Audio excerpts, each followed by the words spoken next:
आपसे टकराकर अच्छा लगा। लंबे समय बाद आपसे टकराकर अच्छा लगा। बाजार में आपसे टकराकर अच्छा लगा। यह अजीब था, लेकिन आपसे टकराकर अच्छा लगा। सड़क पर अचानक आपसे टकराकर अच्छा लगा। ओके, टकरा कर मतलब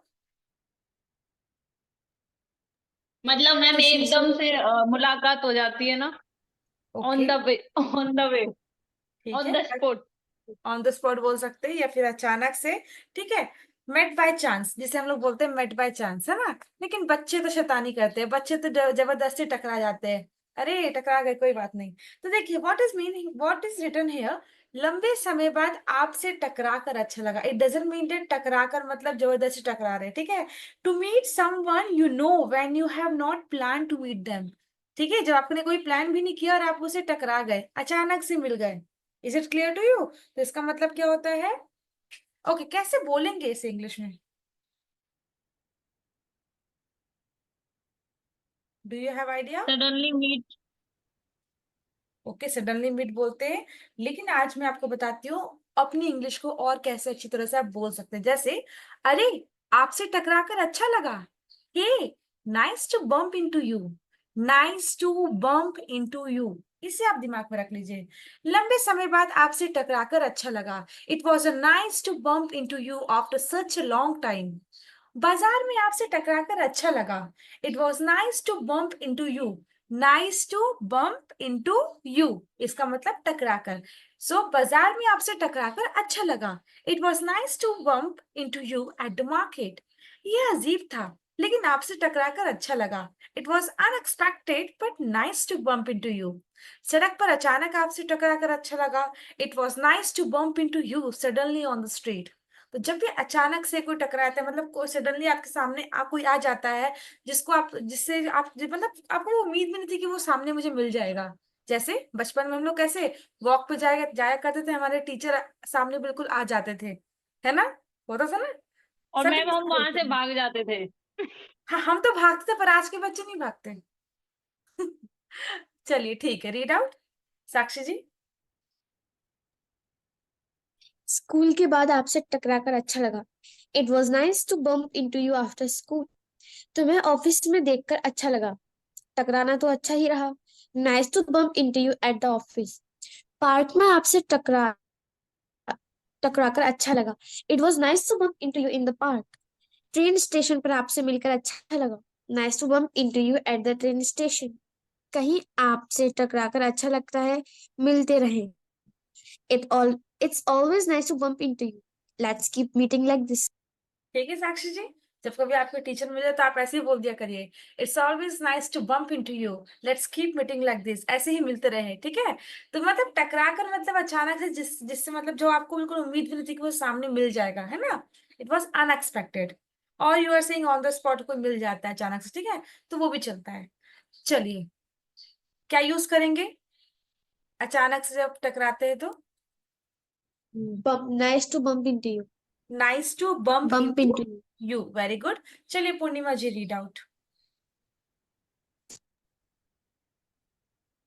खबर सुनकर वह होश खो बैठी। मकड़ी देखकर वह होश खो बैठा। खोए हुए फोन को पाकर वे होश खो बैठे। फ्लाइट छूटने का एहसास होते ही मैं होश खो बैठा।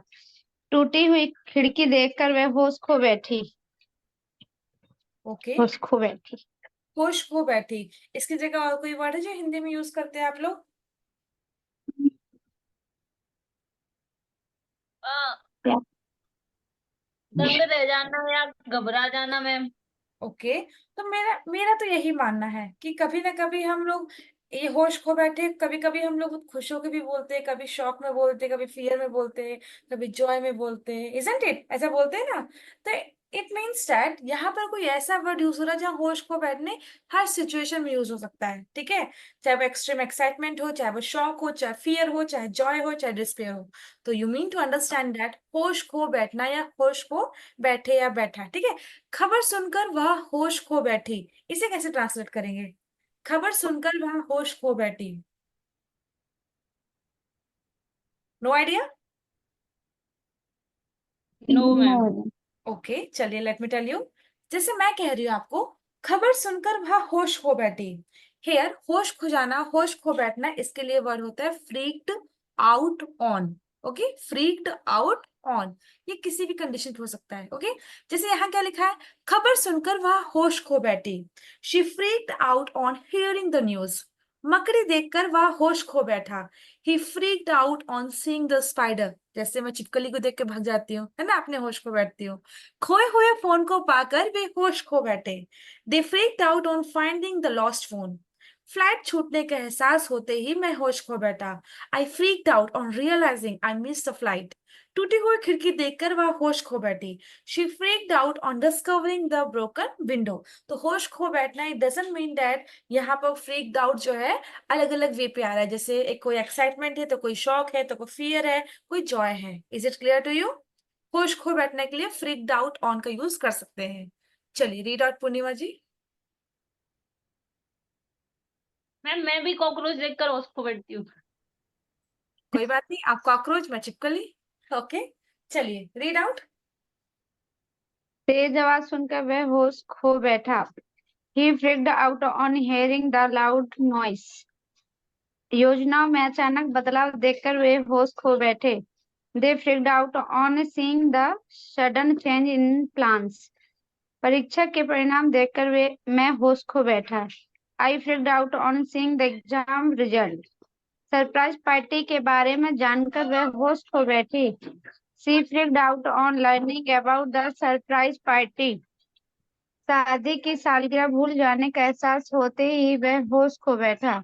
He freaked out on realizing he forget his wedding anniversary.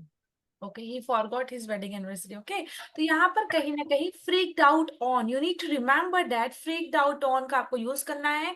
इसका यूज तभी हम करेंगे जब जब बताइए, होश खो जब देना। हम अपने होश खो देंगे। ठीक है, तो होश खो देना मतलब खो ही नहीं देना है। ठीक है, चलिए रीड आउट साक्षी जी।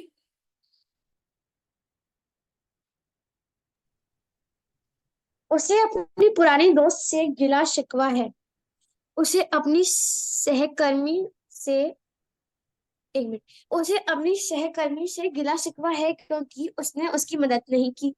वे कंपनी के प्रति गिला शिकवा रहते हैं क्योंकि उसे अन्यायपूर्ण व्यवहार मिला। मुझे उनके द्वारा मेरे साथ किए गए व्यवहार पर गिला शिकवा है। ऐसा लगता है कि उसे किसी से भी गिला शिकवा नहीं है। ये गिला शिकवा क्या है साक्षी जी? वैसे बहुत कम बोलते हैं हम लोग। मैम एक्चुअली में आजकल सबको कुछ ना कुछ किसी से शिकायत होती है तो उसे गिला शिकवा बोल देते हैं वेरी कि गुड, तुम मुझे टाइम नहीं देते, मुझे तुमसे गिला शिकवा है। Very good. तुम मुझे बाहर घूमने लेकर नहीं जाते, मुझे तुमसे गिला शिकवा है, लाइक दिस। इसका मतलब गिला शिकवा का मतलब तो अल्टीमेटली वही आ रहा है, शिकायत। कहीं ना कहीं वो दुश्मनी की फॉर्म में भी आ रहा है। ठीक है, कहीं ना कहीं शत्रुता। ठीक है, ऐसे पुराना झगड़ा, कोई गिला शिकवा नहीं है। इस तरह से वो अलग अलग सेंटेंस में अलग अलग मीनिंग देगा। ठीक है, तो गिला शिकवा के लिए आप लोग कैसे बोलते हैं? कंप्लेन। Yes ma'am. ओके, लेकिन आज के बाद आप गिला शिकवा कि नहीं बोलेंगे, कंप्लेंट। ठीक है, now here after what you will say, let me tell you. जैसे मान लीजिए मैं कह रही हूँ उसे अपनी पुरानी दोस्त से गिला शिकवा है या फिर कोई शिकायत है। उसे अपनी पुरानी दोस्त से शिकायत है या गिला शिकवा है, तो कैसे बोलेंगे? Grudge against. What you will say? Grudge against. She holds a grudge against her old friend. Complain वम्प्लेन ना बोलिए, बहुत पुराना चीज हो गया है। ठीक है, कुछ नया सीखिए। गिला शिकवा, शिकायत, शिकायत जिसे होती है। ठीक है, तो इसे कैसे बोलेंगे? Grudge against. जैसे she holds a grudge against our old friend. उसे अपने पुरानी दोस्त से गिला शिकवा है। उसे अपनी सहकर्मी से गिला शिकवा है क्योंकि उसने उसकी मदद नहीं की। बच्चे बड़े नाराज हो जाते हैं कि उसकी फ्रेंड अगर मदद नहीं करती तो वो कट्टी होके अपना साइड हो जाती है। ही हैज या she has a grudge against his colleague for not helping him. Way company के प्रति गिला शिकवा रखते हैं क्योंकि उसे अन्यायपूर्ण व्यवहार मिला। They bear a grudge against the company for the unfair treatment. मुझे उनके द्वारा मेरे साथ किए गए व्यवहार पर गिला शिकवा है। I have a grudge against the way they treated me. Okay, ऐसा लगता है कि उसे किसी से भी गिला शिकवा नहीं है। She doesn't seems to have any grudge against anyone. जब कोई गिला शिकवा, शिकायत जब हम बोलते हैं, ठीक है, और भी काफी वर्ड्स है हिंदी में, तो जब ऐसा कोई वर्ड हम लोग बोलते हैं, गिला शिकवा, कोई शिकायत नहीं है, तो इसके लिए क्या वर्ड आप यूज करेंगे आज की बात? Grudge against. This is clear to you? चलिए, yes ma'am. Ma'am who was reading read out? उसे हमेशा सच अपने पड़ोसी से गिला शिकवा रहा है। He's always had a grudge against his neighbor. उन्होंने एक दूसरे के प्रति गिला शिकवा सुलझा लिया। They resolved their grudge against each other. उसने अंततः अपने परिवार के प्रति गिला शिकवा छोड़ दिया। She finally let go of her grudge against her family. उसके निर्णय के प्रति गिला शिकवा उसके भाषण में स्पष्ट था। His grudge against the decision was evident in his speech. हमें प्रबंधन के प्रति गिला शिकवा का समाधान करना होगा। We need to address the grudge against the management. Okay, तो गिला शिकवा, शिकायत जो भी आप करते हैं उसे इंग्लिश में कैसे बोलेंगे? Grudge against. Grudge against. Okay, चलिए, दिस इज